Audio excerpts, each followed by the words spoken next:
Program. And ladies and gentlemen, we are now moving on to the second part of this undertaking. That is the International Research Colloquium. To introduce to us and to read the mechanics of the research presentations, may I call on Dr. Celia Flor R. Ferrer, the chair of the PhD Science Education and MST programs of CSU Graduate School. Ma'am?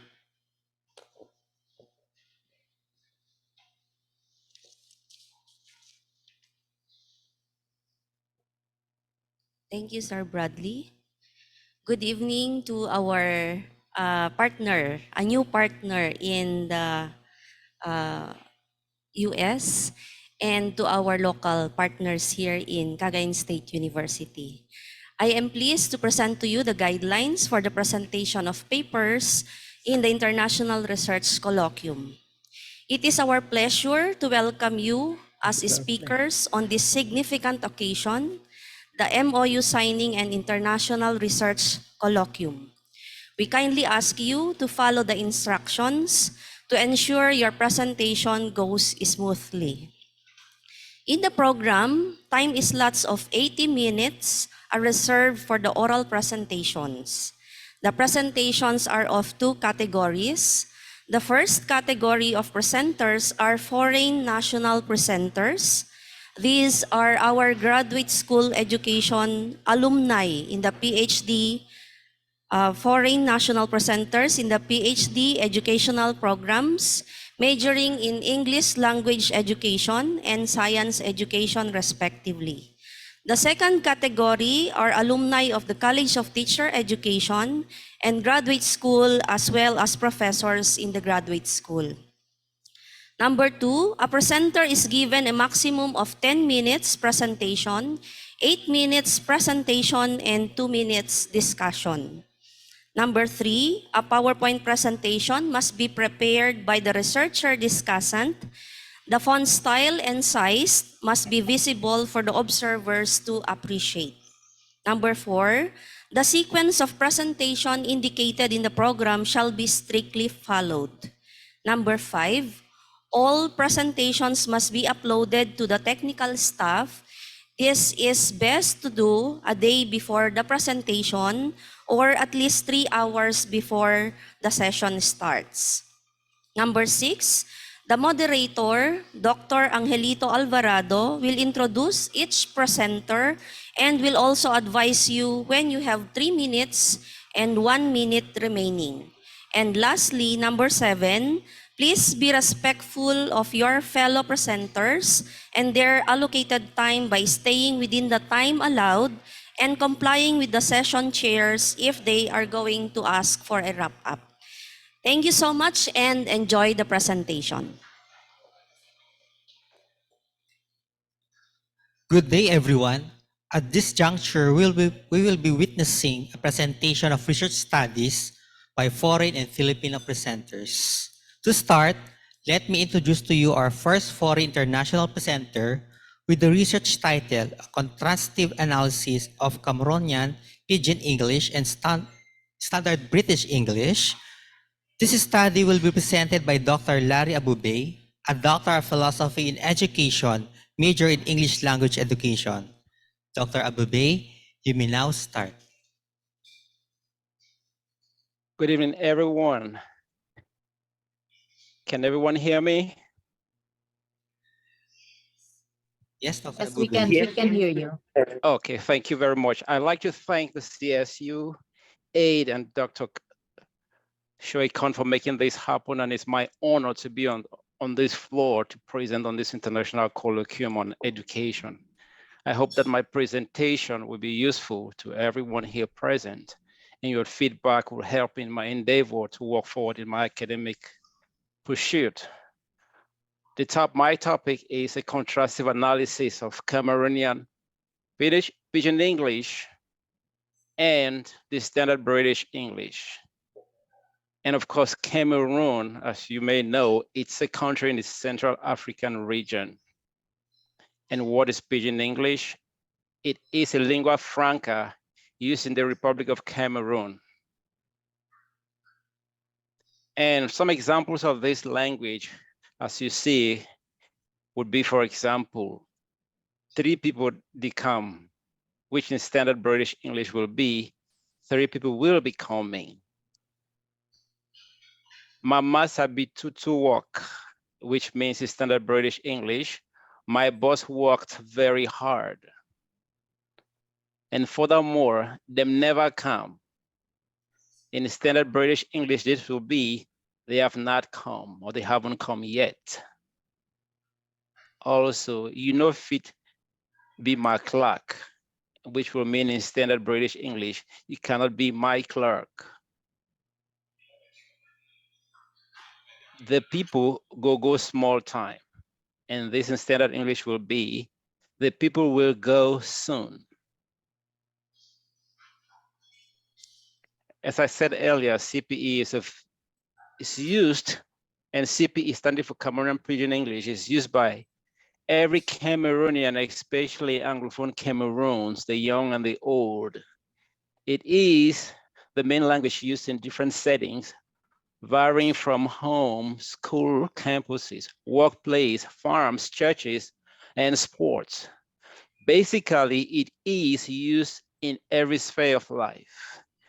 And as one researcher, Atechi Sam, in 2020 said, and I quote, the constitution of the country assigns roles to English and French as the 2 official languages, and at least takes the engagement to promote and protect indigenous languages, but nothing is said of the CPE.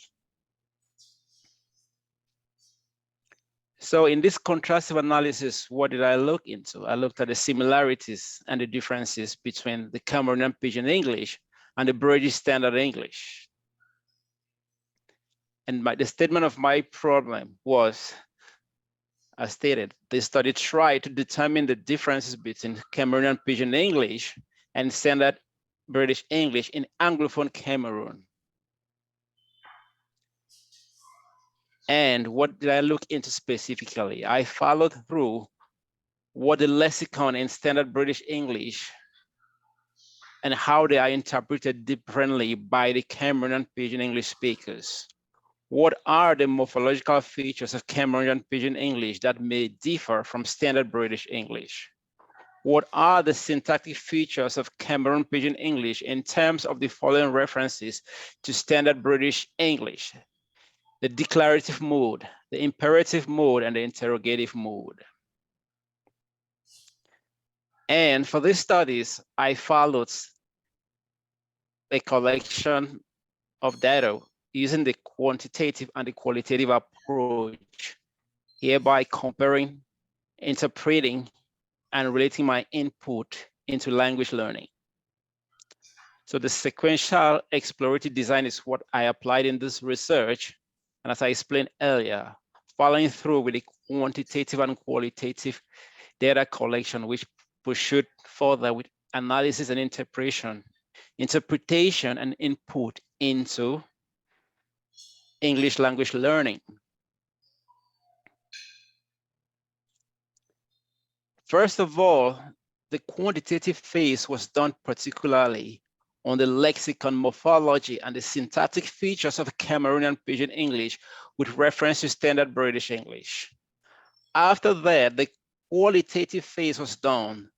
In that phase, the lexicon morphology and syntactic features of the 2 languages illustrated on the tables were interpreted.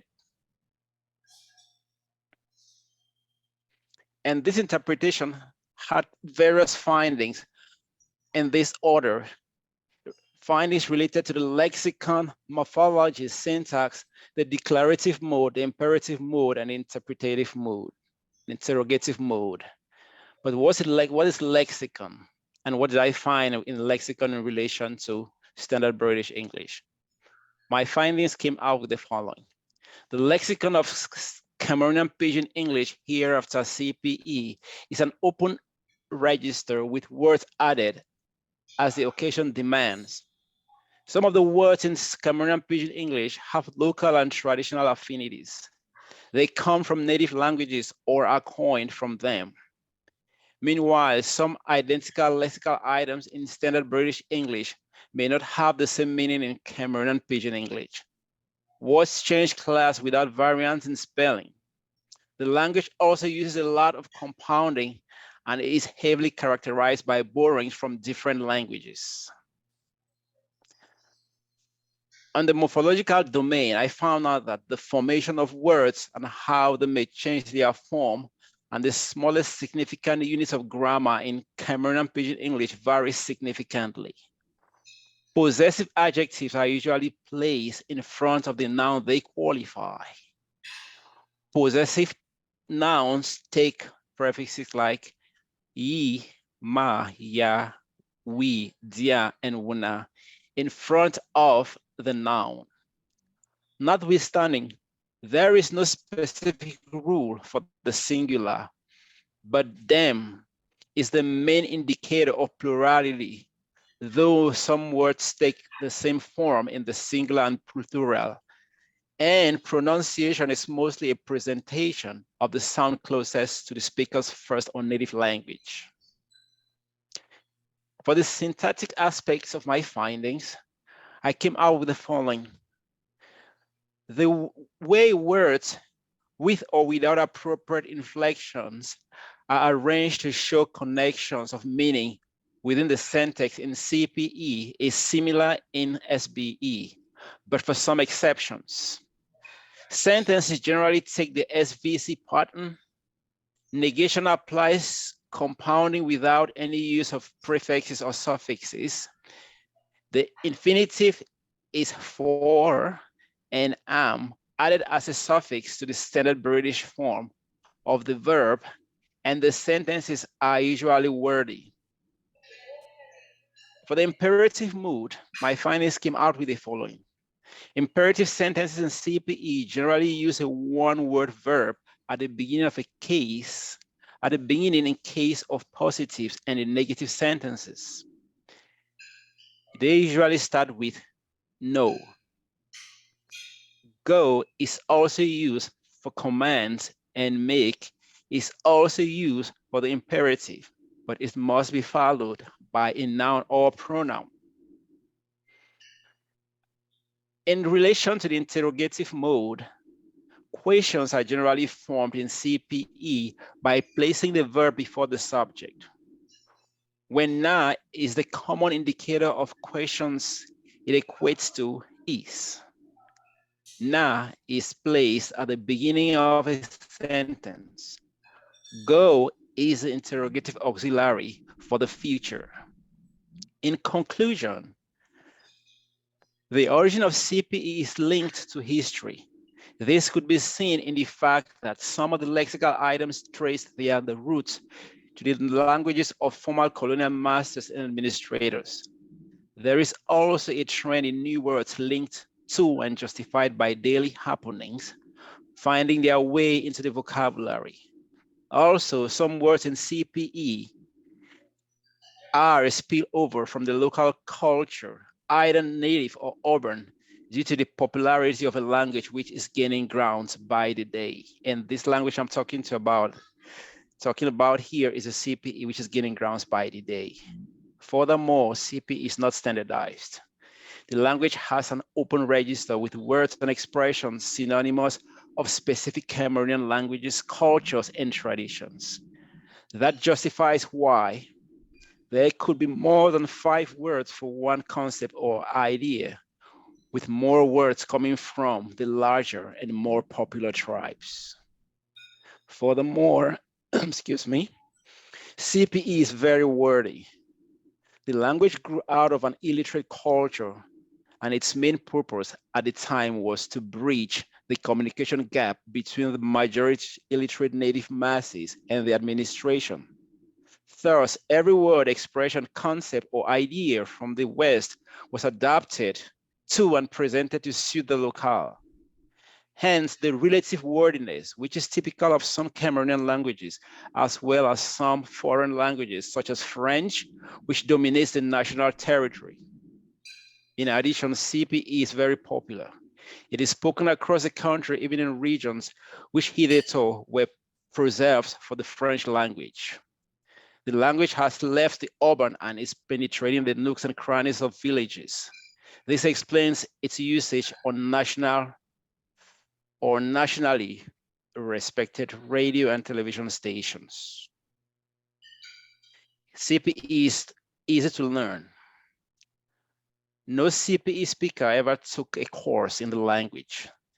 The language is merely acquired, and some families use it more than what is perceived to be their mother tongue.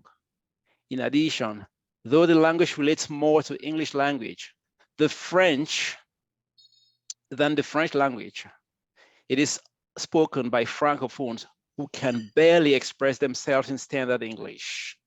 Furthermore, the lexicon of CPE, the morphology and the syntax borrow a lot from the rulebook of standard British English.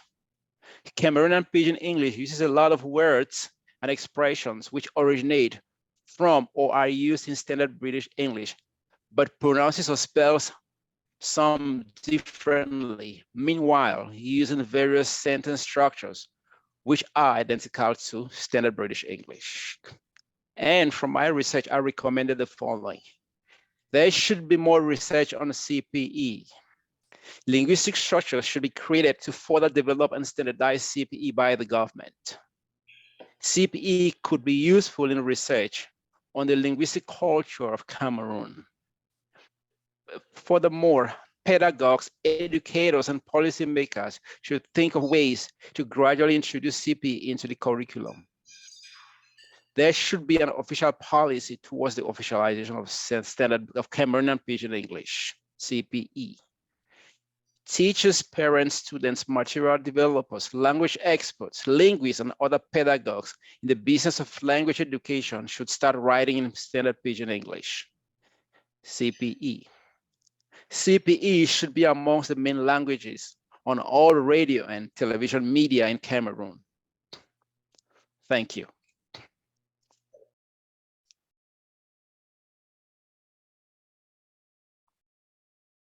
Now, my presentation, do I have any questions, any comments?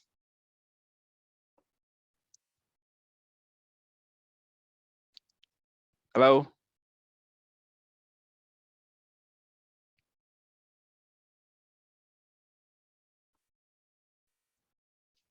Morphological, syntactical, declarative, exclamative, and integrative perspective. Moving on to our next study, this will be presented to us by our next presenter, Dr. Anthony Fanebi, a Doctor of Philosophy in Education, major in English Language Education. His research title, Use of English Language Learning Strategies in an Online Setting Among High School Learners in Cameroon. Dr. Fanebi, you may now start.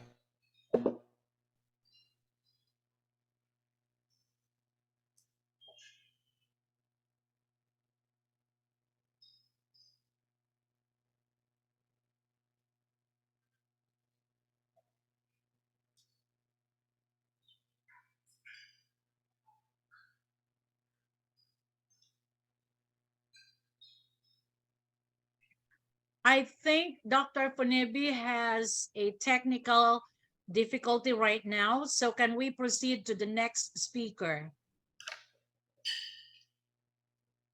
Okay, our third presenter will be presenting his study titled Motivation to Learn, Self-Regulating Skills and Science Achievements of Junior High School Student Amidst Pandemic, Basis for Enhanced Learning Continuity Plan.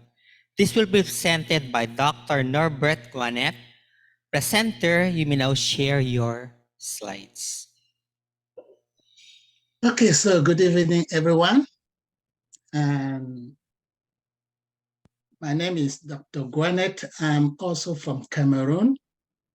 I'm from the French side, so be patient with my French accent.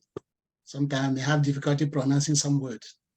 Okay, so my study was, unlike the previous presenter, was conducted in Philippines.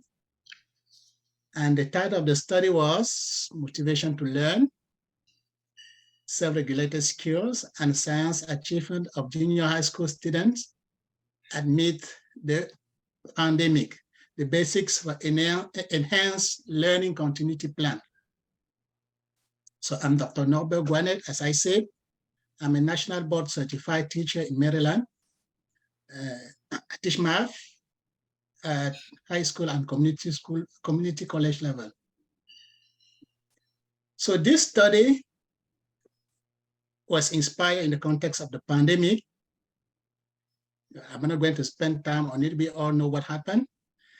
What I'm going to add is that the Department of Education of Cagayan City in Philippines adopt the basic education learning continuity plan for the school year 2021. And our study was to assess the junior high school student motivation to learn, self-regulated skill, and science achievement during that period.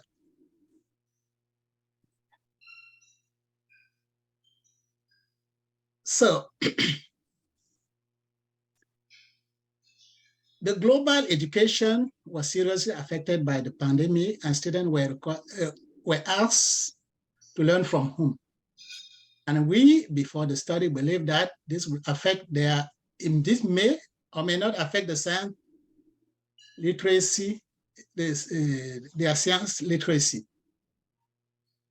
So the aim of the study was to assess the relationship between the student motivation to learn and their scientific literacy on one side, and to assess the relationship between the student's self-regulated skill and the scientific literacy.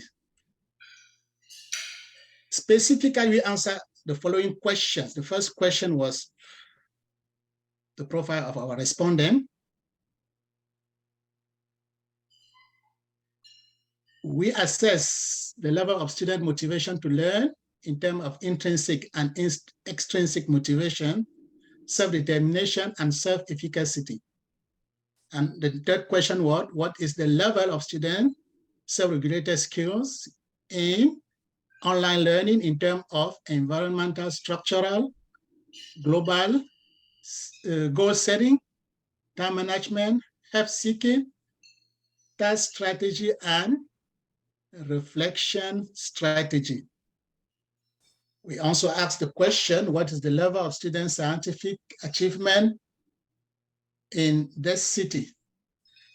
And the last question was, is there a significant, no, not the last two, is there two more. Is there a significant relationship between student motivation to learn and their profile variable? Is there any significant relationship between student self-regulated skill and their profile variable? Then, is there any significant relationship between students' science achievement and their motivation and self-regulated skill? Then we provided some recommendation for the learning continuity in Cagayan City. So the research was designed. This is the research design. The study focused on assessing student motivation to learn, self-regulated skill, and level of science achievement. So we used the descriptive correlational design to investigate the relationship among different variables. So our respondent at the time of our study, the school division had 17,000 students approximately, and our sample size was approximately 1,400. The sample size was calculated with the use of Rausoff sample size estimator, a 5% margin of error and 90% confidence interval. Okay, these are the instruments that we use to conduct this research.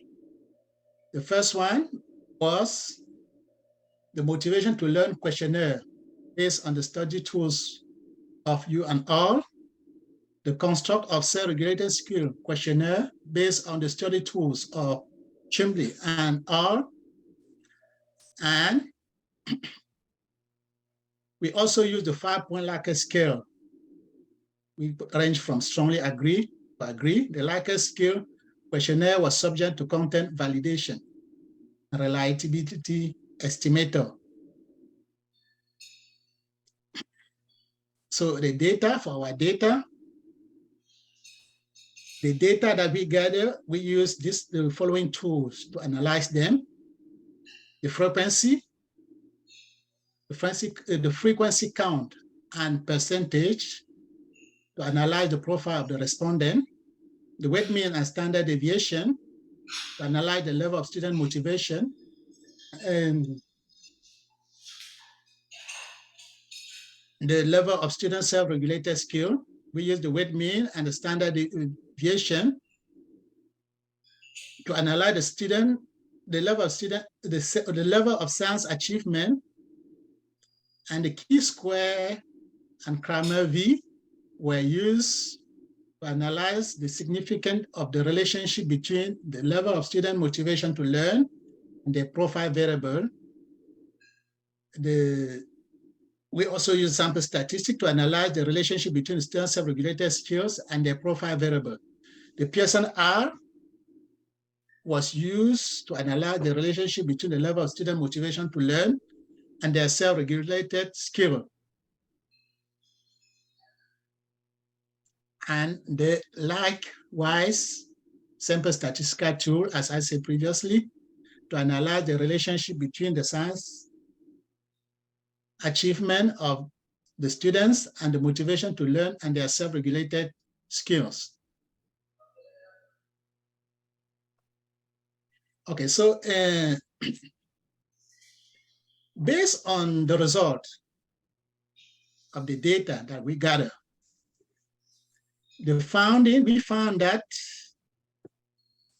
the respondents were generally rated as moderate motivated, whether it is in terms of intrinsic motivation. The only case where they were highly motivated was extrinsic motivation. We see that everywhere in terms of self-determination, self-efficacy, self-regulated skills, time management, all these students were considered moderately self-regulated in terms of help-seeking, task strategy, and self-evaluation. So this is our general finding.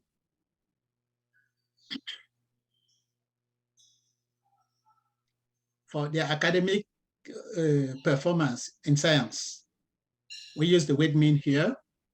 The mean range from 85% for 85.32% from a 9th grader to 88.33% for the grade 10th, which is considered based on the standard of the school division as very satisfactory. So our finding, on the next slide, we'll be talking about our finding. We found that the level of student motivation, we found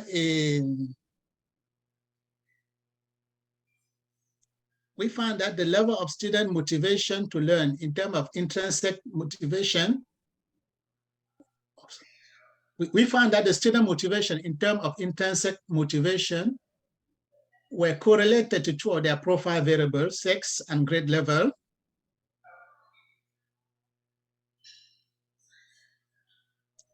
The level of student motivation in terms of extrinsic motivation were correlated to three of their profile variables, which includes the sex, the grade level, and the material used for distance learning. We also found that the level of students' motivation to learn in terms of self-efficacy was correlated to three of their profile variables: sex, which are sex, grade level, and the average family income, the monthly income. The study also found that the level of student self-regulated skill in terms of environmental structuring was correlated to the profile variables, material used for distance learning, and the profile variable average family income. And also that the level of students' self-regulated skill in terms of goal setting was correlated with 4 of their profile variables, which include the material used for distance learning, the average family income, and the father and mother employment status. Then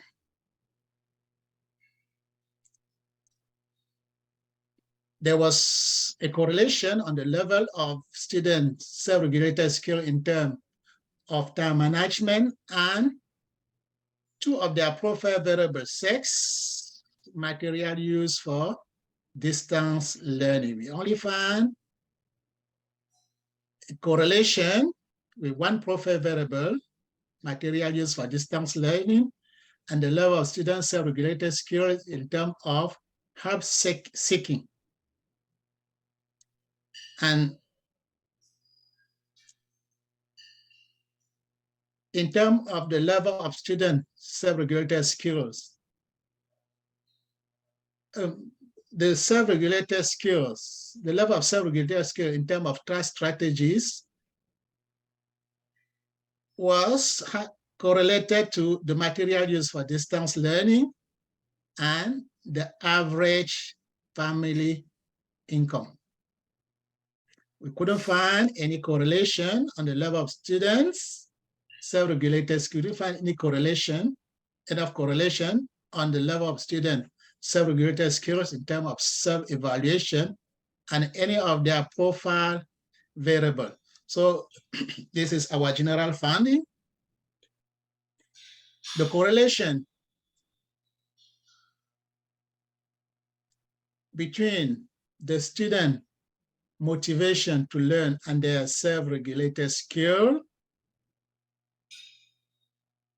because of the Pearson value of 0.5 and the probability of 0.2, we conclude that there was a correlation between these 2 variables. Same with the science achievement and the motivation to learn, and the science achievement and the self-regulated skills. So general finding, I already talked about this. I'm not going to discuss because of the time. So I'm going to jump to our conclusion. The study concluded that the motivation to learn has an influence on student learning in science in the school division of Cagayan City. The learning was affected by intrinsic and extrinsic factors. We also conclude that the self-regulated skills of students are associated with external factors, which could include personal and environmental factors. Finally, we conclude that student academic achievement in science is significantly associated with their motivation to learn and their self-regulated skills.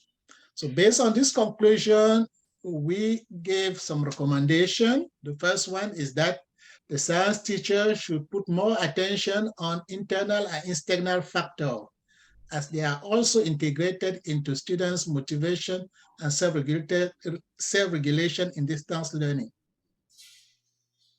The study also believed that the pedagogy and the strategy that consider learning motivation as self-regulation among students should be revisited and must be shared through learning action cell among teachers in schools. The content of the science curriculum should also be recalibrated so that students can see the practical application of the concept and activities are doable to fit the current context of the societal condition. And a learner support system that has a helping feature focusing on psychological and social aspects must be established and incorporated into school systems method of delivery of science. And we suggest a follow-up study on the life experience of students in learning science during the pandemic. Okay, so that's it for me. Thank you for your attention. Thank, thank you, Dr. Juanet. That was a very educational study. Since we all know that motivation to learn, self-regulating skills, science achievement are imperative indicators in order to achieve high education amidst the pandemic. May I remind again our presenters to please limit your presentation for at least 10 minutes. To continue, from the group of the Filipino presenters, our, our next presenter will be Mr. Jason T. Guzman with his study titled Incidence of Language Anxiety Among BSED English Major Students. Mr. Guzman, you may now start. Before I begin, may I ask for confirmation if you can clearly hear my voice? Yes, Sir Guzman. All right, thank you so much. May I also request our technical team to please open the presentation which I have prepared. Thank you.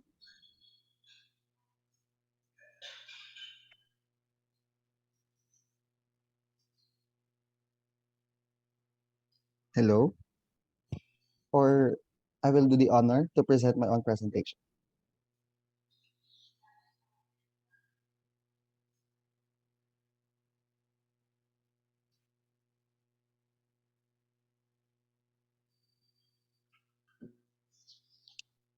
Hello, tech team.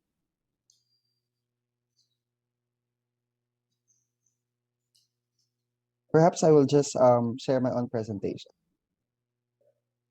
Yes, sir. All right. Anxiety is one of the most pressing mental health concerns that we have nowadays, especially when the pandemic started. In fact, we, the language teachers, we also experience a specific anxiety called as language anxiety.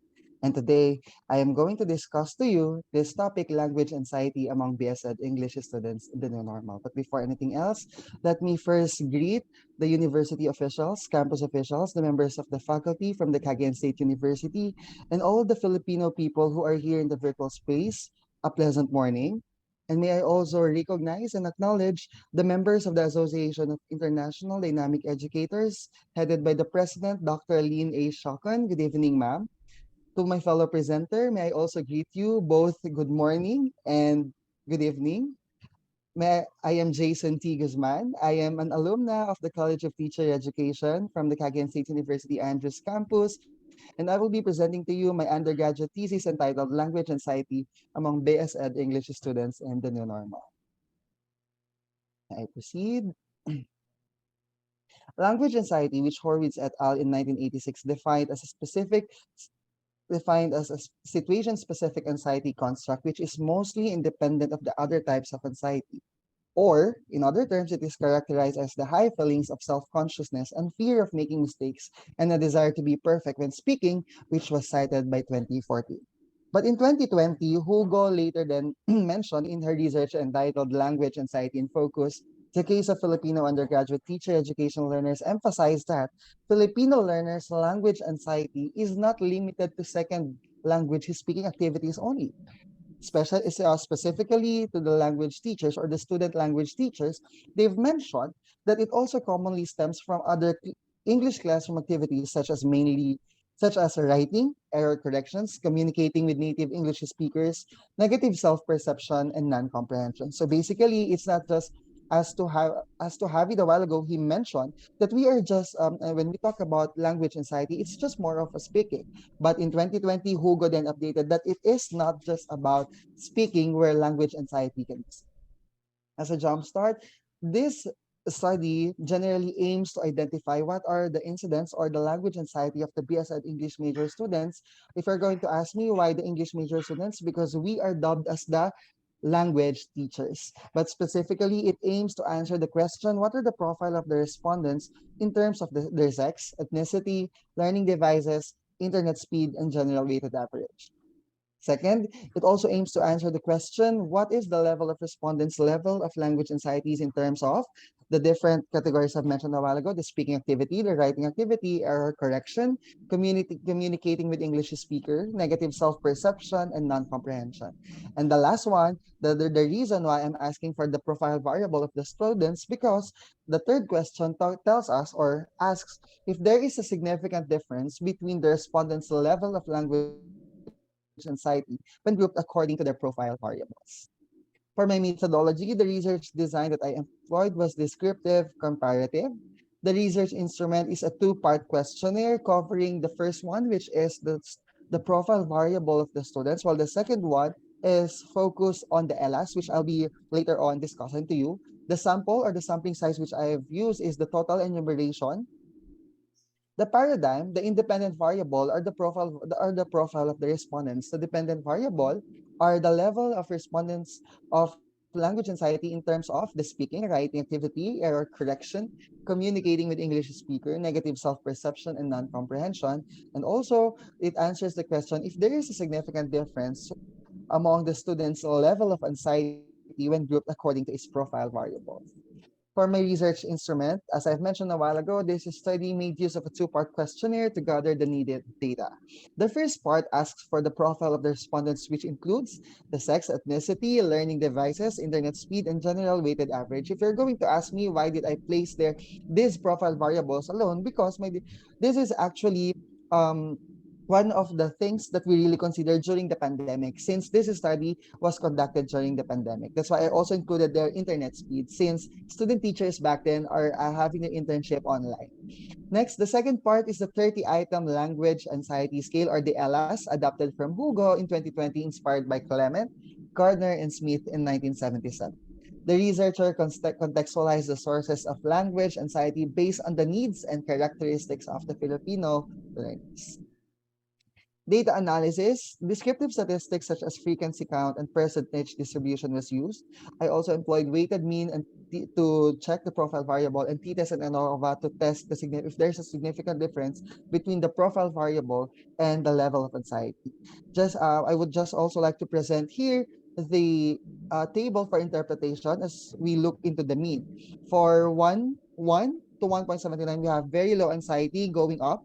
420 to 5 means there is a very high anxiety. For the information of everyone, this interpretation table was also used by Hugo in her study.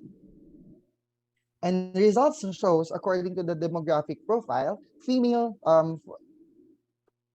the number of female students or female BS Ed English students are way higher than the number of the male students. And as to ethnicity, majority of which are Ilocano. The device used, almost all of the students are using smartphones. The internet speed is in the 11 to 15 Mbps level, and the average of almost all of the students from the College of Teacher Education BS Ed English students are considered as good, or averaging from 90 to 93. And now I'm now going to tackle the second table, which talks about the English language anxiety in terms of speaking. As you can see, my fellow presenters and to our visitors and spectators, the number one contributing factor to the language anxiety of the students is that their self-consciousness. I feel self-conscious whenever I speak in English. That's the first contributory factor. Second one, they panic when I have to speak in English, maybe specifically when they are tasked to speak in English without prior preparation. The third one, I tend to be at loss of words whenever I speak in English, followed by I tremble when I'm to be called on to recite in an English class. And lastly, I quiver at the thought of speaking in English before the class. So basically, they are not afraid to talk in English. They are just self-conscious. That's why they become that's why they become anxious when they use the English language in speaking. And that is for the speaking activity. I now delve on the third table, which shows us the English language anxiety in terms of writing. The number one contributory factor in this activity is I am afraid that my English works would look absurd. Second, I'm not confident in my writing skills in English. I get nervous when the test requires essay writing in English. That's the third one. I am afraid of activities requiring the use of English. I get upset when the class is required to write a composition in English. So basically, we can infer from this table per se that the students or the English major students are not afraid to write in English. They are just actually more conscious or more anxious on how would these works look after they submitted it to the teachers? And that is our writing activity, the third table. I now move on to the fourth table, which is the English language anxiety in terms of error correction. When we say error correction, it is the time wherein the teacher nor the students will criticize or will give some corrections to the one speaking. The first indicator or the rank one among the indicators is I am afraid that my classmates will criticize my written works in English. Followed by I felt embarrassed about seeing red marks in my English compositions. That's the second one. I worry that my English composition will be criticized at the third one. The fourth one is I am anxious that my English composition would turn out funny. And the last one, I'm afraid of being corrected while I'm speaking in English. So basically, we can infer in this table that one of the things that the students are really afraid of is that the critics are what they call this one, the criticism of their classmates, their fellow classmates, as they use the English language. Because as you can see, the lowest among them all is that I am afraid of being corrected while I'm speaking in English. They are not afraid to be corrected while they are actually speaking in English. The fifth table talks about the communicating with English speakers or with their teachers, or the foreigner or the native speakers. Number one, the first indicator that they have here, or the rank one among the indicators, is that I am afraid I will sound absurd when speaking with a foreigner. That's the rank one, followed by the I am afraid of talking to a native English user, followed by the I'm afraid of writing to a native English user. I get nervous just at the thought of talking to a foreigner. That's the fourth one. And the last one, I feel very self-conscious about speaking the English language in front of native speakers. Before I forget, um, the first the speak in terms of speaking, they we have here overall mean we have the moderate. They are moderately anxious. In terms of writing, they are also moderately anxious. In terms of error correction, we also have an overall mean of 2.81, having a description of a moderately anxious. And the last one, and the other one, communicating with English speakers, we also garnered a moderately anxious overall mean. And the table 6 talks about rather the negative self-perception of these student teachers as they use the English language. Basically, the negative self-perception is the idea that they cannot speak in English or others will do better than them. And the first one among the indicators is that my classmates do better in English than I do. That's the rank one. I'm second one is that I'm not confident of my performance in my English class. That's the second one. I feel inferior to my classmates as far as English is concerned. That's the third one. And the fourth one is I have a feeling I will not do good in my English classes. And the last one, I have a feeling I will fail in my English classes. That's the rank 5. And in the overall mean, we have a moderately anxious level of anxiety. For the table 7, we have English language anxiety in terms of non-comprehension. When we say non-comprehension, they are afraid that they might not be able to understand or grasp the different concepts or discussions that the teacher is giving to them during class hours.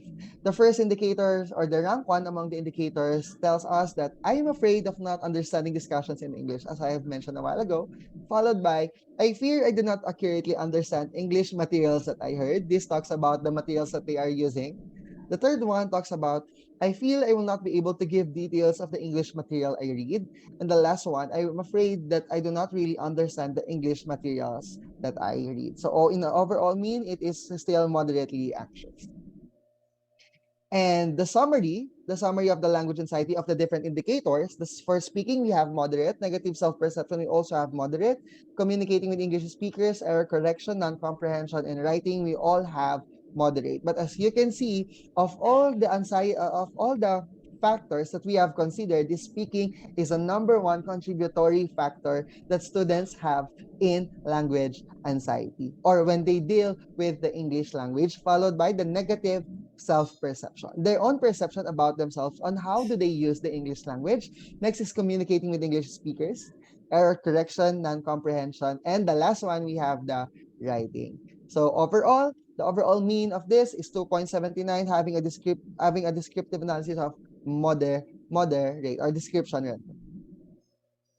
For the test of significant difference in the gender, there is a significant difference, but on the other hand, rather, ethnicity, device use, rather, internet speed, general weighted average, there is no significant difference. So as you can see, male poses 3.45, greater than the no, greater than the female, which is 2.75. That's why later on we'll see what are the conclusions that I was able to come up with in these results. So just a recap. Gender, there is a significant difference, but on ethnicity, device used, internet speed, general weighted average, there is no significant difference. In my conclusion, male English majors have high tendency to experience language anxiety than their counterpart. Why? As to um, the computation that we had a while ago, or as to the table that we had a while ago, we can see that male has greater number or has greater number of anxiety level than that of the female. That's why we came up with the conclusion that male English majors have high tendency to experience language anxiety than their counterpart. Ethnicity, device use, connectivity, speed, and academic standing shows that regardless of the different profile variable of the respondents, it shows that they have similar or almost similar level of English language anxiety. Hence, the null hypothesis is also accepted. BSED third-year English majors of CSU Andrews still lack confidence speaking the second language, as it is the first contributory factor in the language anxiety. Some of the respondents are still doubting their writing ability, though not all of them, but some of the respondents. The fifth one, CSU Andrews third year English majors are still anxious in accepting criticism from their teachers and classmates. And the last one, all factors moderately affects the level of the English language anxiety level of the student. And for my recommendation, in the light of the preceding findings and conclusions, the following recommendations are hereby advanced. When language teachers give activities to their students, there should be a proper feedback in a way that it will be done with utmost privacy for the students not to be embarrassed and dismayed, since these are contributory factors to a high level of language anxiety. But the reality will always tell us that at some points we really have to correct our students on the spot. That's good. But in some cases we also have to consider what are they going to feel when they are being corrected in front of their other classmates, since the number one contributory factor in the error correction is that they are afraid of the criticisms of their classmates. Second one, the school must have activities such as trainings and workshops that will hone the speaking and writing skills of the students for them to practice and be used to being exposed in speaking and writing engagements. Since we are language teachers, one of the things that we really that the people are really expecting from us is the mastery of language when it comes to speaking and writing. Third one, teachers must encourage than pressure the students during recitations and class activities to avoid ideas of negative self-perception that disrupts the confidence of the students. In fact, in the DepEd nowadays, or the Department of Education, or in the junior high school or senior high school, they are not discouraging to what they call this one, to disapprove the answer of the students. Maybe there is the that there is the it is where the role of the probing of questions or the redirecting of the students for them not to feel that we are not accepting their answers. We have to probe more questions or redirect them whenever that they were able to answer the question that we are giving to them in our classes. The fourth one, in response to the anxiety of the students when dealing with speaking activities, the teachers can apply Socratic method in recitations. When we say Socratic method, the teacher will ask the question first and give short time for the students to organize their thoughts and prepare before answering. For Lot's question, 45 seconds preparation time is okay, but for HOTS question or higher order thinking skills questions, 6 to 10 seconds is okay for their preparation time. Through this, the anxiety of not giving a correct and concise answer in a recitation will be reduced. As early as possible, language pre-service teachers should be exposed in teaching demonstration activities for them to be exposed and be trained to work under pressure. Practice speaking prowess for them not to experience culture shock when they will have their internship and field study courses. Six, other research studies should be conducting correlating the incidence of language anxiety among students in terms of their profile variables and levels of language anxiety, which may affect the student's performance in a language class. I think that concludes my presentation. Once again, I'm Jason T. Guzman, and I have just presented to you my research entitled Language Anxiety Among BSED English Students in the New Normal.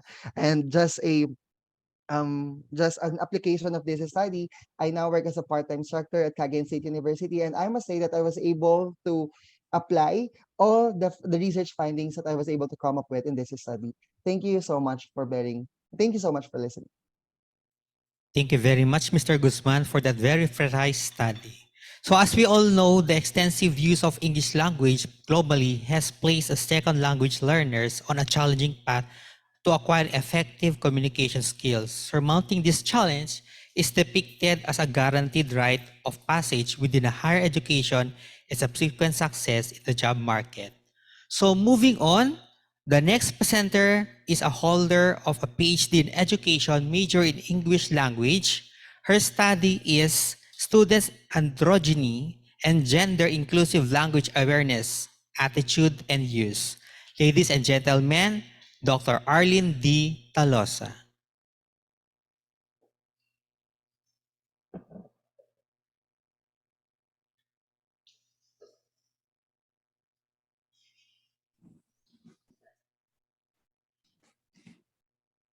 Good morning, everyone. Past research stories unveil that women are belittled in the realm of language. The villain identified as sexism lurks behind the language system, setting up linguistic traps, waiting for innocent victims to set its sexist undertones free. Now, the central question attracting linguists and research enthusiasts is that, was sexism a once upon a time, or is it still a reality in our time? Are we finally freed as gender inclusive language users, or are we still held captives of our old linguistic paradigms? Ladies and gentlemen, today I will be presenting to you the real tale of this villain in the language structures of Cagayan State University students, as I present to you the result of my study entitled Students' Androgyny and Gender Inclusive Language Awareness, Attitude, and Use.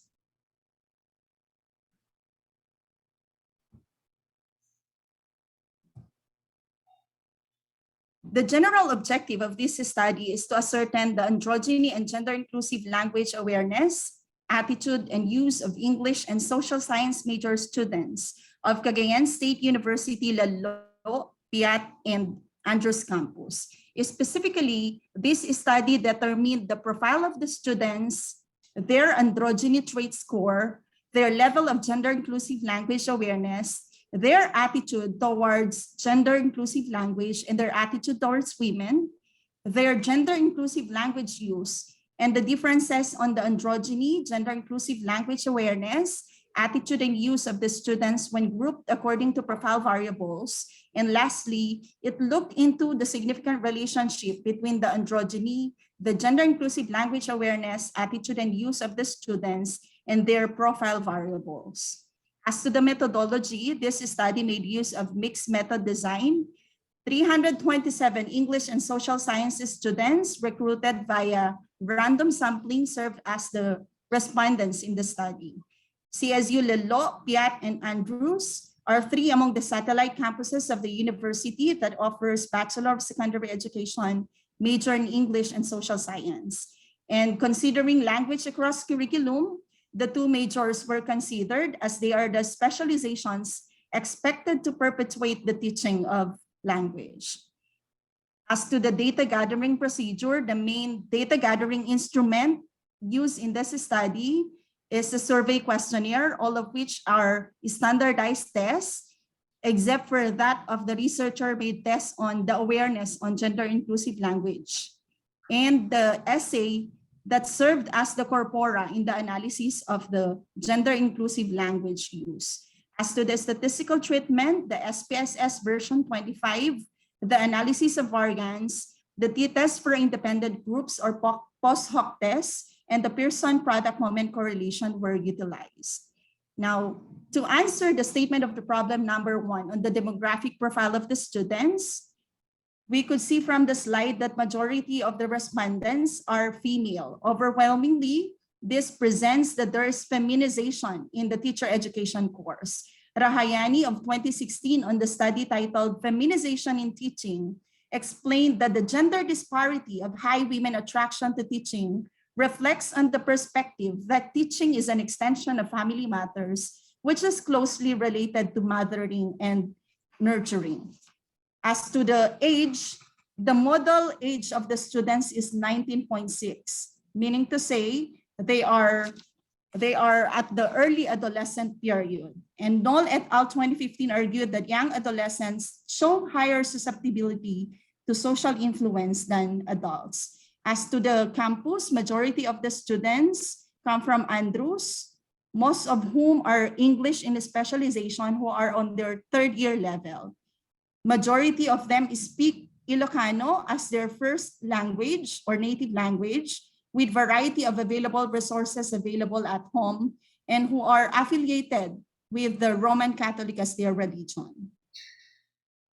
Answering the students' androgyny trait, we could see from the graph that majority of our respondents are androgynous, which would mean to say that Cagayan State University students have a strong possession of feminine and masculine traits. With these, they are having greatest flexibility in various gendered behaviors. For the student awareness of gender inclusive language, this is already the combination of their scores on the test on sexist and non-sexist language. The sexist language is a 15-item supply type of test, and the non-sexist language is a multiple choice test. And combining these scores, students were found to only exhibit moderate awareness of the gender inclusive language. Why is it so that it's only moderate?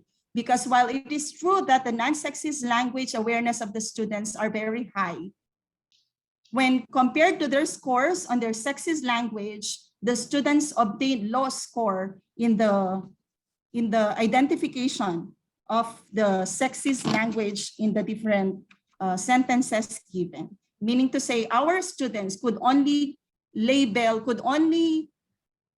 aware of the gender inclusive language when these are labeled, but when they are asked to look onto their recognition based from the structures, they find it hard to categorize or determine or even consider as an error the use of the sexist language. Okay, presented on the screen is the students' attitude towards gender inclusive language. This is also the combination of their scores from their belief of sexist language, their attitude towards non-sexist language, and their willingness to use gender inclusive language. And as we can see, majority of our female students exhibit negative attitude towards gender inclusive language, and majority of our male students only exhibited neutral attitude to gender inclusive language. On the students' attitude towards women, the summary table of students' attitude towards women is presented on the slide. The table shows that the female respondents somewhat agree on benevolent sexism, and worth highlighting to discuss is that of these 4 dimensions of attitude towards women, female students recorded the highest weighted mean for benevolent sexism. Benevolent sexism contributes to gender inequality by limiting women's roles. It includes the view known as paternalism that females need to be protected by males. The data further illustrates that women still see themselves, still reinforcing the idea as inferior and confine themselves to their traditional gender roles.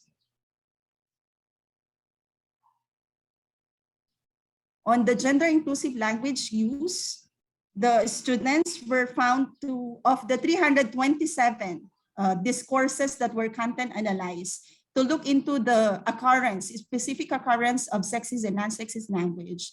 Majority of the students were found to be gender inclusive language users, with a recorded percentage of 67.6%.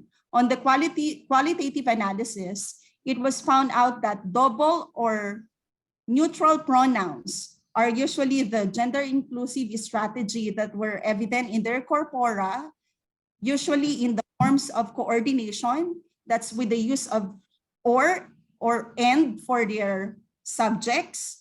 Typography, for example, with the use of he/she, and the grammatical neologisms through the use of s enclosed he.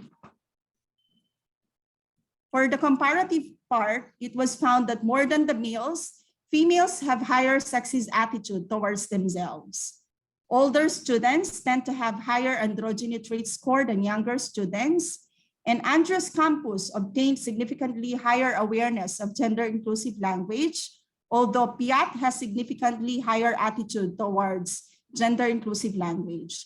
English, as compared to their social science counterparts, display higher attitude towards gender-inclusive language.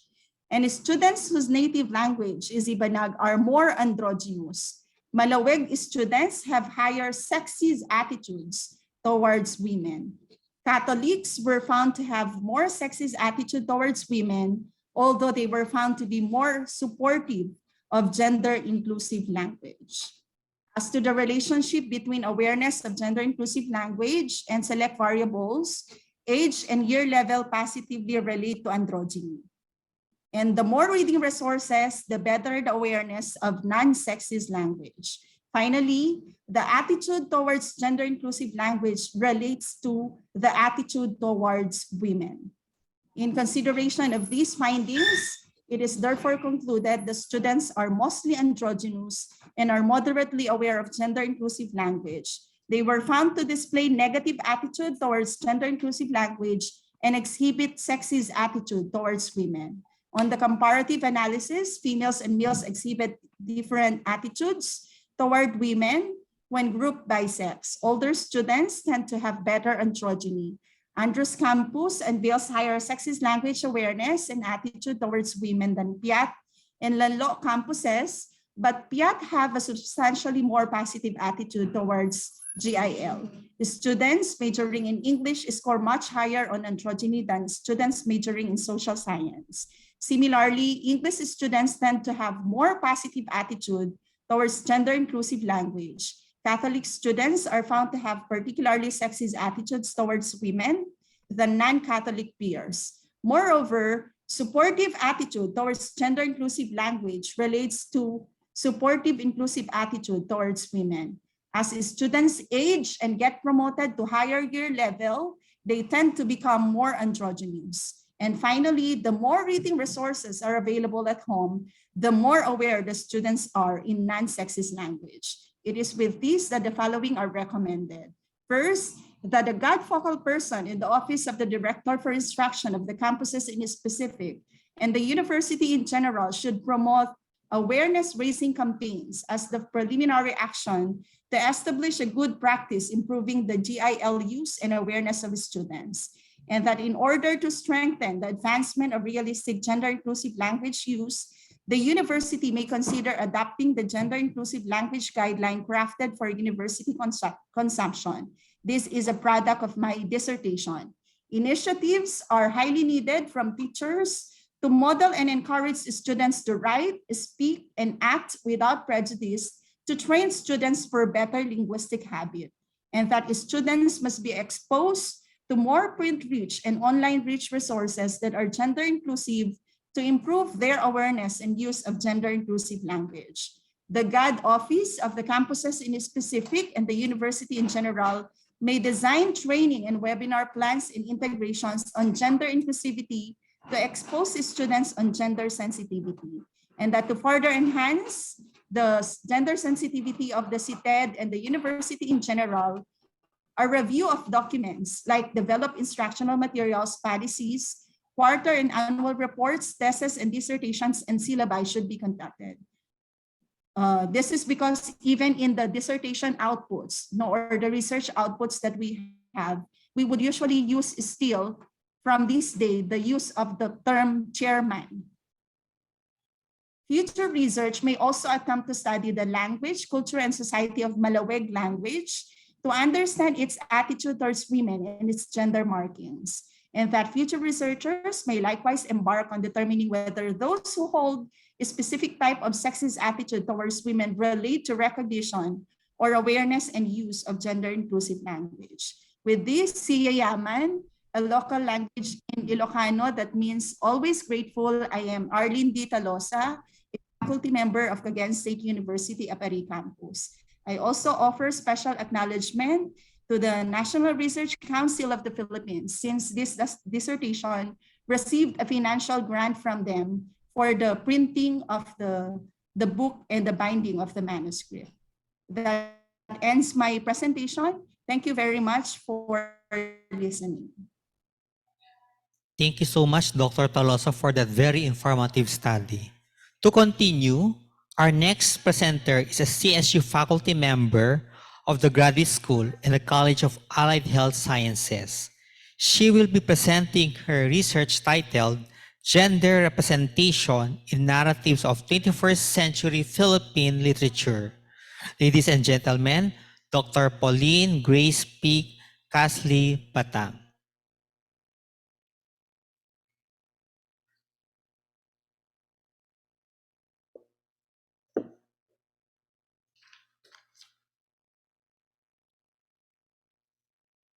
Okay, before I present, please bear with my voice. If there's what we call the bad hair day, perhaps there's also a bad voice day, and today is my day. Anyway, a pleasant day to all. I am pleased to be one of the presenters in today's magnanimous milestone of our dear CSU. So may I greet you all once again, a very wonderful day. My paper is titled Gender Representation in 21st Century Literature. So gender equality is a basic human right, and it refers to the equal rights, responsibilities, and opportunities of women and men, boys and girls. The Philippines is the first country in Asia to have a woman president, which actually reflects, the claim of Anuevo that the history of a nation can be learned in its constitution, its laws, and its political statement. But to know the history of a nation's spirit, one must read its literature. Also, literature builds nation and nation breeds literature. That's according to Perez Grajo 2019. This inseparable connection between our nation, meaning its people and culture, and literature as a reflection of life and culture of the people cannot be underestimated. Hence, this study chose literature as its corpus in finding out how men and women are represented in the narratives. So the general statement or the general statement of the problem, this study aimed to examine the representations of males and females in the 21st century Philippine literature found in narratives, specifically in the short stories taken from each of the time frames of 21st century. Specifically, it aimed to answer the following questions. Number one, how are females and males represented in terms of first, focus of experience, second, characterization, third, gender roles, and fourth, stereotypes. Second, how is gender represented in the character's use of language in terms of, number one, use of generic pronouns, number two, suffixation of generic noun, number three, order and pairing of words, manner of framing speeches, and discourse roles in dialogues. So, investigations into gender representation in learning materials appear to have found two main traditional methods of analysis as very useful. They are content analysis and linguistic analysis. So following Sunderland's 1994 concept, content analysis indicates the female and male roles and the perpetration of gender stereotypes and gender roles. So character representations here indicates how female and males are portrayed positively, the desirable qualities, and negatively, the undesirable qualities. The focus of literary pieces depicts whose experiences are captured more or less, and the foci of content analysis are to highlight gender bias or fairness in the representation of females and males. While for linguistic analysis, it focuses on the use of generic pronouns, so the use of he, mankind, humankind, and likewise for the suffixation of nouns, we have boys and girls, direct and indirect speeches, which is actually whose utterances are couched in direct speech or indirect speech, and for discourse roles in dialogues or exchanges, like who actually initiates the conversation, who is the response giver, and who is the feedback giver. Now, before I proceed to the results of the study, allow me to give you the narrative samples or present you the narrative samples. So the narratives selected in this paper were actually considered based on two criteria. First one, they have to be written and published in the 21st century. And second, they should have won the first prize in the prestigious Palanca Memorial Awards for short stories in English. So the selected narratives are Turtle Season, a short story written by Timothy R. Montez and won first prize Palanca Award in 2001. The next narrative is titled The Home of Sierra Madre, which is written by Sigfredo R. Inigo and 2009 first prize winner in Palanca Awards for short stories in English. The most recent story won first prize Palanca Awards in 2016, and it was written by Richard C. Cornelio with the title Zoetrope. Okay, so for the results of the study, we start with the content analysis. For the focus of experience, we have here, it shows that male experiences are given prominence in the first two stories. Those are the Turtle Season and Home of Sierra Madre, but not in the last story, Zoetrope. So gender bias against women is observed in assigning experiences to female and male characters. Male experiences dominated while females were actually downplayed. That's for focus of experience. Now we proceed with the characterization.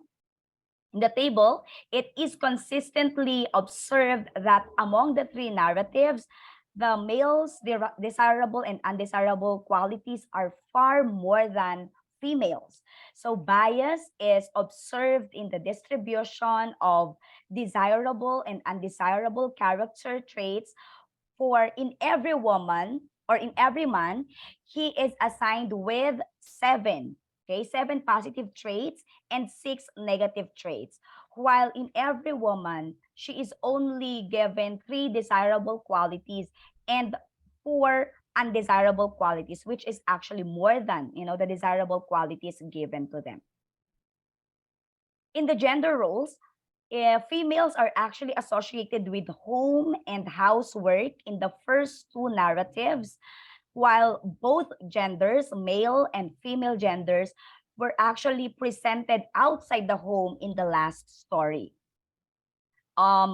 Representation of gender roles in the narratives do not reflect the current scenario where females become active part in nation building. Well, that's what we claim in the Philippines, right? That females are actually part of the nation building already. However, based on the three stories, still women are given roles at home or house roles. Okay, moving on for the stereotypes. Negative stereotypes toward women are highly emphasized, while positive stereotypes are observed more in men, and only in the last story where women have more positive stereotypes than men. In fact, in the first two stories, like the women characters in the first two stories were like they are actually uh, characters who's do not actually have very positive, characters. Like most of them are just for men's gaze. They are described with their physical appearances, but not with what they could actually do. For stereotypes still appear in today's works. Moreover, women remain to be a victim of negative stereotypes. For the linguistic analysis, we start with the use of generic pronoun.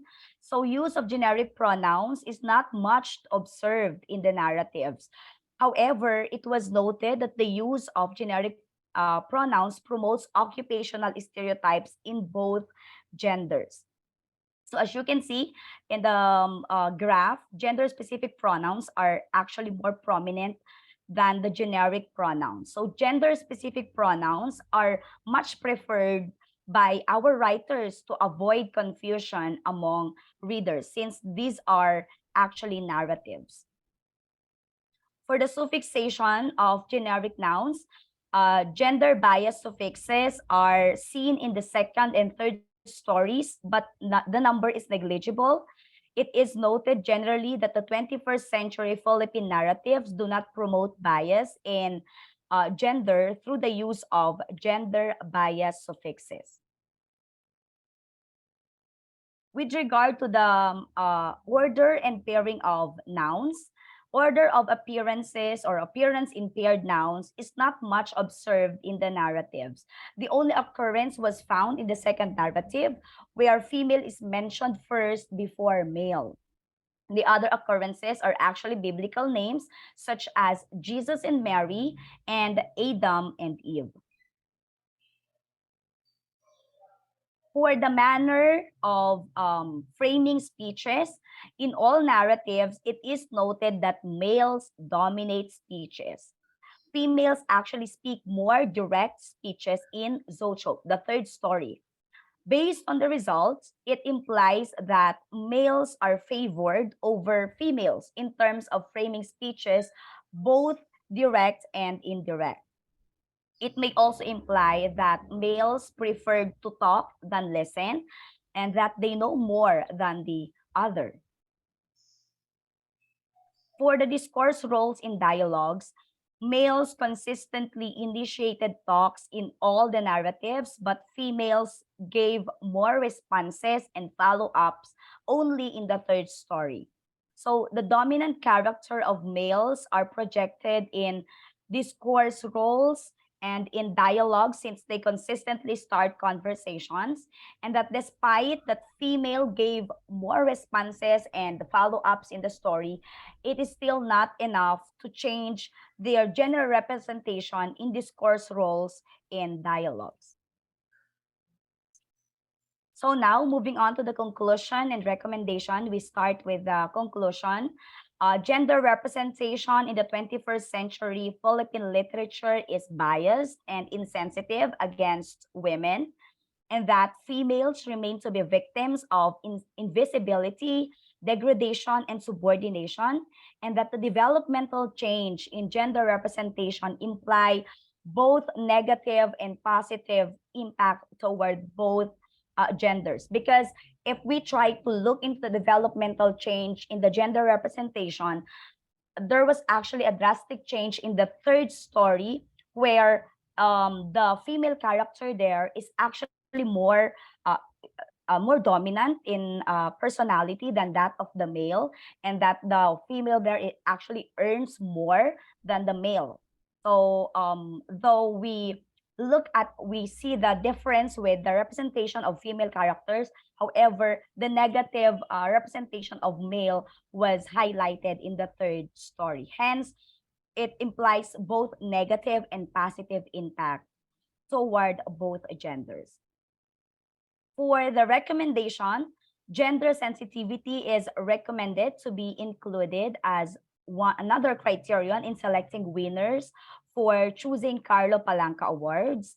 And then, of course, writers across ages are suggested to be aware of gender fairness in writing narratives. And lastly, parallel studies employing other types of analyses and are actually recommended, since I only made use of content analysis and linguistic analysis. Perhaps there are other more types of analysis that which other researchers could use to look into the gender representations of both genders in our narratives. So I guess that's all. Thank you very much for listening. Once again, I am Pauline Grace P. Casil Batang, and my study is gender representation in 21st century Philippine literature. Thank you so much for listening. Thank you so much, Dr. Batang, for that very impressive research. So moving on again, for our next presenter is also a faculty member of the Graduate School and College of Teacher Education. He will be presenting his study titled Problems Encountered in Identifying Figurative Language in Poetry. Ladies and gentlemen, Dr. Shelito A. Malamog.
Sorry for some technical problems.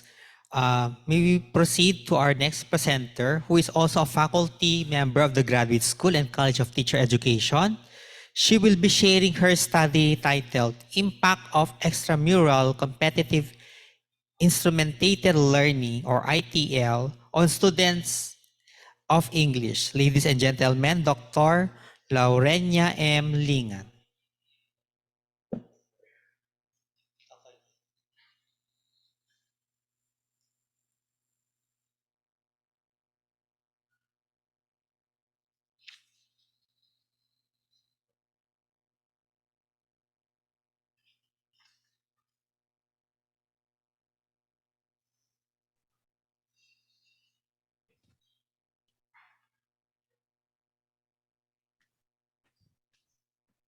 Good morning, everyone. Thank you, dear Master of Ceremony. My presentation is,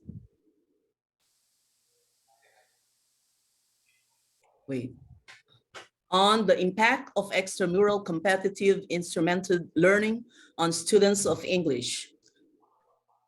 May I request the technical staff to close my presentation?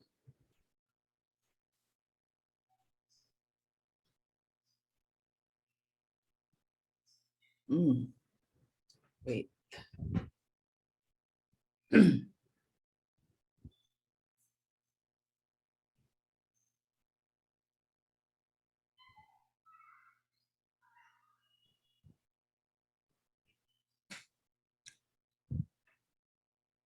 Okay. English language learning among college English majors is known to be hampered because the first semester, even the whole first year, is devoted solely to a corrective strategy. Malix's 2001 on the corrective strategy, a college English course designed under the English language project is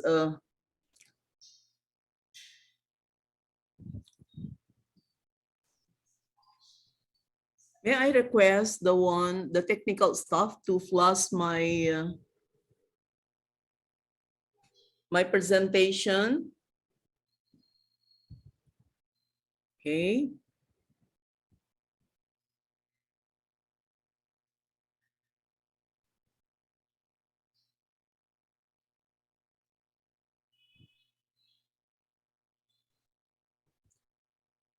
Okay.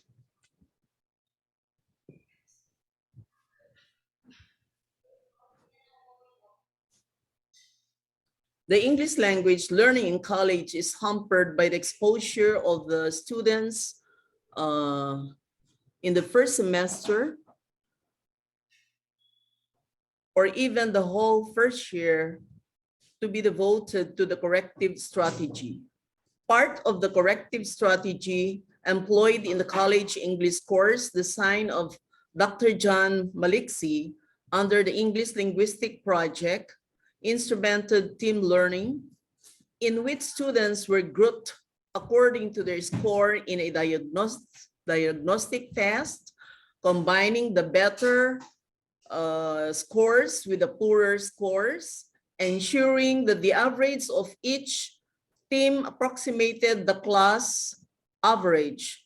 The instruments used were ELP manual and ELP workbook, the diagnostic test, the progress test, and the exit test. Times being short, however, not all the exercise in the workbook were accomplished in one semester. This project aimed to continue ITL strategy among education freshmen in one of the universities in Cagayan Valley, even after they have finished the first semester.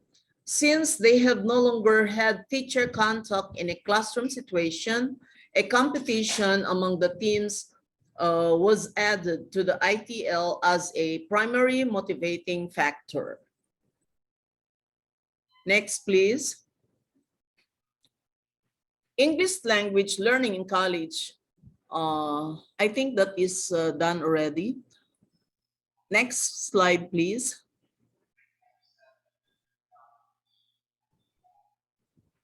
Next slide, please. Our statement of the problem now. ITL is not part of any existing English language course design in Philippine universities. Though competitive, ITL was used in the classroom in the ELP design, it had not been tested as an adjunct learning activity outside the classroom as a self-learning mode. It was currently tested among professionals, however, with the faculty and staff of the Holy Child School of Davao as subject. This study, therefore, aimed to measure the impact of competitive ITL on the learning of English skills among college students. Next slide, please. The 59 BS Ed College freshman students from the two sections serve as subject of this project. The study used the ELP English Manual Workbook Diagnostic Test 100 items, Progress Test 100 items, and Exit Test 100 items. The students were assigned to teams of 4 or 3 based on their Phase 1 exit test scores. Students may swap team membership only with those whose test scores were not more nor less than 3 points from theirs. The team organize themselves and follow a schedule of submission of team answers. Next, please. Next slide, please. All participants were required to submit a short essay at the beginning of the project answering this question. Why are you a Socsci major or English major or Filipino major? This elicited some exposition and argument on why the students seemed to be pursuing the degree programs they have registered themselves in. These essays were submitted to the ELP Office for Error Density Index analysis, in which a total number of errors was divided by the total number of sentences as punctuated by the writer. The marked essays were returned to the students for their own revisions with the help of their teammates, and the EDI average of the team was posted on a bulletin board. This part of the competition challenged the teams to have the lower EDI average on their revisions. Next slide, please. The revised essays were submitted to the ELT office for marking. The mark revisions were returned to the students and the EDI averages of the revisions were posted side by side with those of the originals. After the students have submitted the originals, they began working on the assigned exercises. The team scores for each exercise were posted on a bulletin board together with their running team average. Towards the end of the semester, even as the students continued to work on the assigned exercises, they were asked to write an essay answering the question, what will you do to maximize your learning in the university? This elicited current and projected personal learning tactic and helped the students realize their importance. Its essay was edited by at least one teammate, both writer and editor, identified at the heading, shared the EDI score equally weighted. This was the final challenge to the students to measure the impact of the ITL on their writing and editing skills. Certificate of recognition and substantial prizes were awarded to the top 3 themes. Next slide. The Essay 1 and Essay 2 results. The statistics showed that the students on the average make about 17 errors per 10 sentences, thus still unacceptable for academic purposes. The best essay had an EDI of 0.25 or the probability of 25 errors in 100 sentences. Ideally, college students should strive for an EDI of 0.10 or a probability error per 10 sentences, and teachers should have an EDI of at least 0.01 or 1 error per 100 sentences. The English majors scored significantly lower than the combined group scores of general science, math, and social science majors. Expectedly, Filipino majors scored lowest, but this has little bearing on their future careers. Conclusions. The results of this study demonstrate that the average number of errors per 10 sentences among college students is still unacceptable for academic purposes. Although the best essay had a relatively low error rate, there is still room for improvement, as students should aim for an even lower error rate to meet academic standards. The findings also suggest that the English majors perform better than Filipino majors, while general science, math, and social science majors scored higher when combined. While this information is useful for understanding the current state of students' writing abilities, it is important for the university to take action to improve the situation. Without intervention, students may face challenges in their professional lives and risk passing on poor writing skills to future generations. Therefore, it is imperative for the university to develop programs and resources to help students improve their writing skills and ensure they are better prepared for their future careers.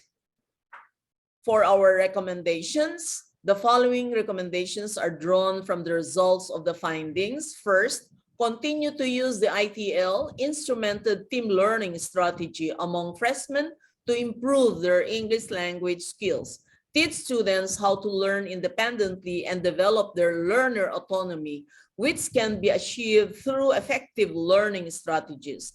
This can lead to increased independence and better language learning outcomes as suggested by Malana 2018 and Tamayo 2018.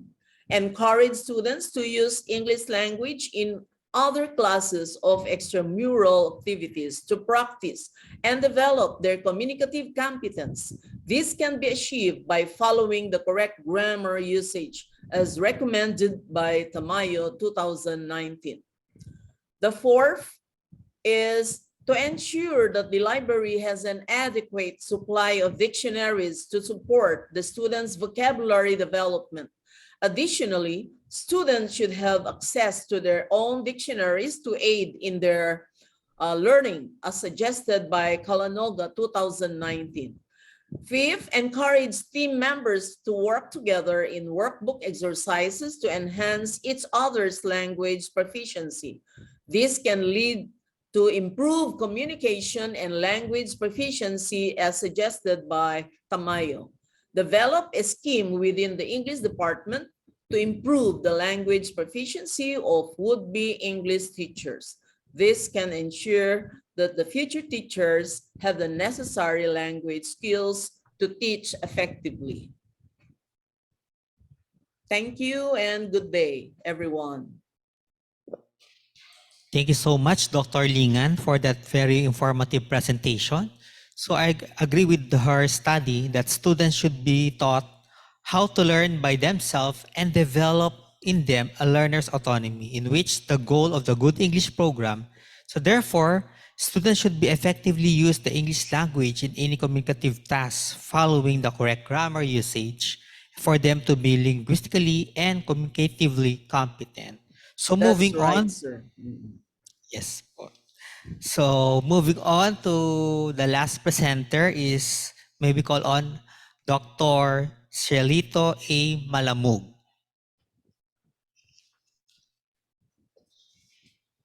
I forgot to take picture.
Understanding of poetry, the study is conceived to give light to these complications.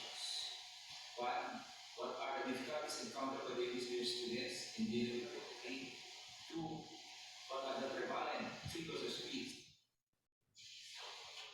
The title of this research study is Difficulties of English Students in Understanding Figurative Language in Poetry. What poses a real handicap for the learners is not poetry itself, but it is likely to be the figurative language chants in poetry, as stated by Buwali in 2014. Because figurative language is replete with connotative meanings, it becomes totally hard for the learners to understand the text if the differences of these are not clear. Address these difficulties encountered by the students vis-a-vis the understanding of poetry. The study is conceived to give light to these complications. One, what are the difficulties encountered by the English students in dealing with poetry? Two, what are the prevalent figures of speech they find difficult to understand? Three, how do the students assess their ability dealing with figurative language in poetry? 4. What learning skills do the respondents develop in studying figurative language? 5. What relevant strategies do students employ to help them understand figurative language? And number 6, in the perspective of students, what are the effective strategies to be used by their teachers when dealing with poetry? For the methodology, the researcher used the descriptive method to describe the difficulties of the students in dealing with figurative language in poetry through a survey questionnaire. Questionnaire used was adapted from Amina Bawali, where the researcher has given the priority to use a structured questionnaire in which there are definite, concrete, and predetermined questions. The questions presented were modified and localized to make them more relative to the students. Hence, questionnaire sheet consisted of open-ended questions, closed-ended questions, and mixed questions, and have been designed in a structured format. It consists of 14 questions modified and aligned accordingly with objectives of the study. The questionnaire was pilot tested to the senior high school students of Cagayan National High School, where it was validated and critiqued by the master teachers of said school. So, for the difficulties respondents encountered in poetry, first of which is the language style, which they find difficult. Second one is cross-cultural differences. And the third difficulty is the inappropriate selection of the poem. Question number 2, what are the prevalent figures of speech that are difficult for the students? Number 1 of these is the figure of speech chiasmus, followed by litotes, paradox, then pun and antithesis were ranked equally with 4.5, followed by synecdoche and allusion with 6.5 rank, followed by oxymoron, euphemism, metonymy, anaphora, rhetorical question, and irony. And apostrophe were ranked 14.5, followed by climax, personification, hyperbole, metaphor, and the least that they encountered is simile. For the third question, how do the students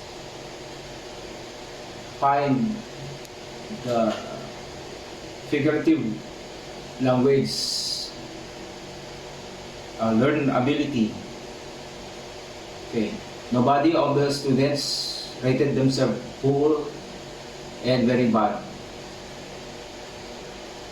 but 2 students ranked them bad, followed by average, which was ranked 35 by the students, and then good, 31 students assess themselves as good, and then 7 assess themselves very good, and nobody assess themselves as excellent. For the overall mean, it's 4.57 with a corresponding descriptive value of good. For the skills developed by learning figurative language, according to the responses of the students, figurative language in general aids them in enhancing their language and literary skills as shown in the table. First of which is the skill understanding of literary texts, followed by writing skills. Next, rank 3rd was verbal skills and fluency. Rank 4th is mental skills, and rank 5 is cross-cultural understanding, which the responses were in the form of multiple responses. For the learner strategies in understanding figurative language that they find helpful in understanding figurative expressions. First of these strategies is the use of dictionary to ascertain the meaning of unfamiliar words. Second is they depend on the context of the poem. Third is using mental skills, followed by the translation to the first language.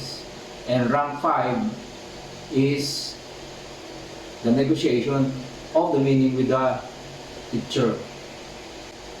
For the learner suggestion to overcome these difficulties, to read more has a frequency of 11, and then paraphrasing of poems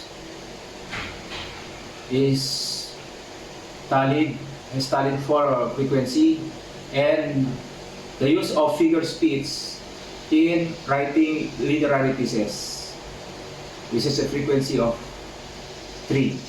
So to enumerate, the students shouldn't stop reading because reading will widen their horizons in learning, not only literally but figuratively. Paraphrasing of poems to easier words for them to understand, especially if the poems are in English of the classic versions, and the use of figure speech in writing literary pieces. In this way, they will be able to master the figurative language by applying it. What are the effective strategies in teaching poetry as perceived by the students? Rank 1 is to talk it out, followed by the group or collaborative work. And then number 3 is different activities and exercises. And rank 4 is providing visual aids, which these responses involve multiple responses. For the other suggested strategies for the teachers, according to the respondents, for them to easier understand figure of speech, 15 respondents said the teacher should cite more examples, and 6 respondents answered the use of songs as a springboard in the teaching of poetry. Respondents also added that citing more examples and integrating songs or making it as a springboard will be of great help as well. Based on the findings and conclusion, the researcher posits the following recommendations. Number 1, different pedagogical figurative-oriented activities and figurative-based tasks, such as integrating songs as springboard, are best appropriate in teaching poetry and figure speech, and will surely help them in capturing the interest of the learners to make the teaching learning process more engaging. Number 2, students should not just acquaint themselves in learning the commonly used figurative languages such as simile, metaphor, and hyperbole, but they should also endeavor themselves to learn and use the more difficult ones such as chiasmus, litotes, paradox, and the others.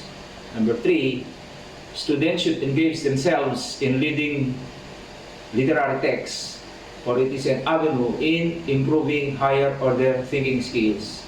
And number 4, engaging in literary texts will widen their vocabulary, for it is one of the emphasis of poetry. The wider the vocabulary, the more students understand the in-depth meaning of the poem. Thank you.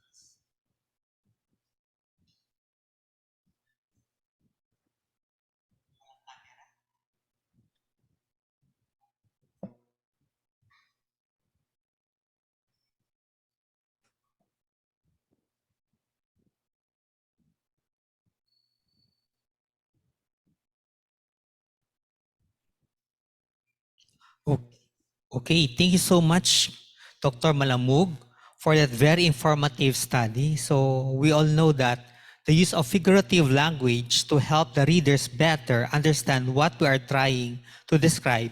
Hence, it is important to address problems that we encountered in relation to it. So at this point, allow me to present the certificates to our presenters.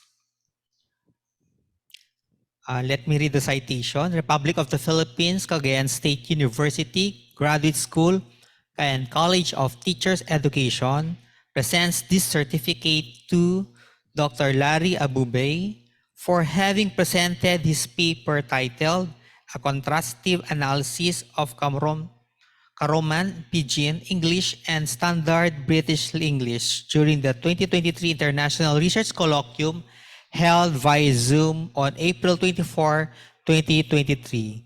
Given this 24th day of April 2023 at Cagayan State University, Andrew Campus, Tuguegarao City, Philippines. Signed by Dr. Julius T. Capili, University Dean for Graduate School. Signed, Dr. Marie Claudette M. Calanoga, University Dean for College of Teacher Education, and Dr. Urduha G. Alvarado Sesotu, the University President of Cagayan State University. Same certificate is awarded to Dr. Norbert Guanet, Mr. Jason T. Guzman, Dr. Arlene D. Talosa, Dr. Pauline Grace M. Casil Batang, Dr. Shelito A. Malamug, and Dr. Laurenia M. Lingan. Congratulations.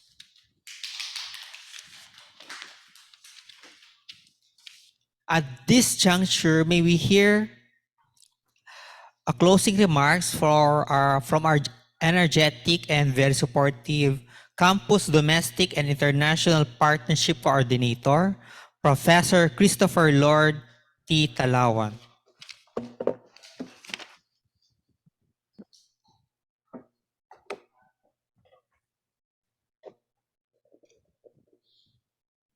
To our brilliant, ever supportive, and transformative University President of Cagayan State University, Dr. Urdua G. Alvarado, to our profound and very compassionate President of the Association of International Dynamic Educators Incorporated, Dr. Lin A. Shakon, to our active and competent officials, starting with our Vice President for Internationalization, Partnership, and Resource Mobilization, Dr. Jajed Tibatung, to our Director of Instruction, Dr. Lirio Mangawil, to our Campus Executive Officer of the Andres Campus, Dr. Teresa B. de Malanta, to our University Dean of the Graduate School, Dr. Julius Capili, to the Program Chair of PhD Science Education and MST Programs of the Cagayan State University Graduate School, Dr. Celia Flor R. Ferrer, to the University Dean of the College of Teacher Education,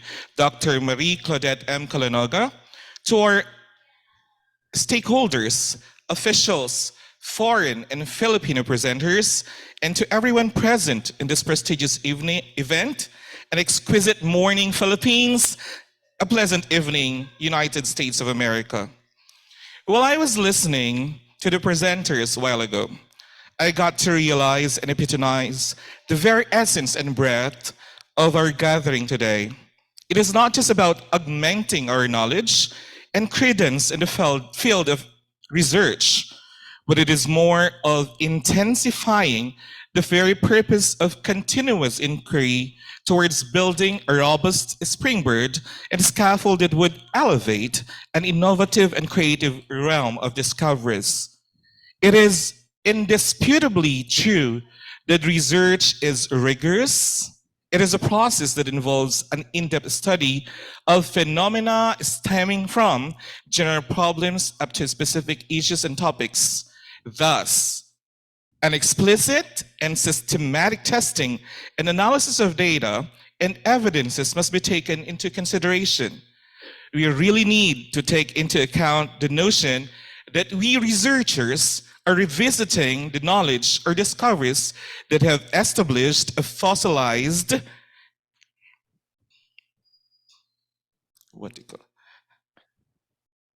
idealism of research for us to create a more flexible and adaptable information that would further develop the adamant perceptions of the people. In connection to this, we can now really consider research as our expertise, It has been our vocation and mission to look for meaning for the things that we know are relevant and pressing. It has been our job to help and support institutions and organizations, specifically the education sector, with reliable and valid findings and conclusions anchored with feasible recommendations about the problems experienced by teachers, students, the curriculum, and the education as a whole. Indeed, it is one of the primary jobs to become an analytical, responsible, critical, and honest researcher. I would just like to re-emphasize the words rigorous, explicit,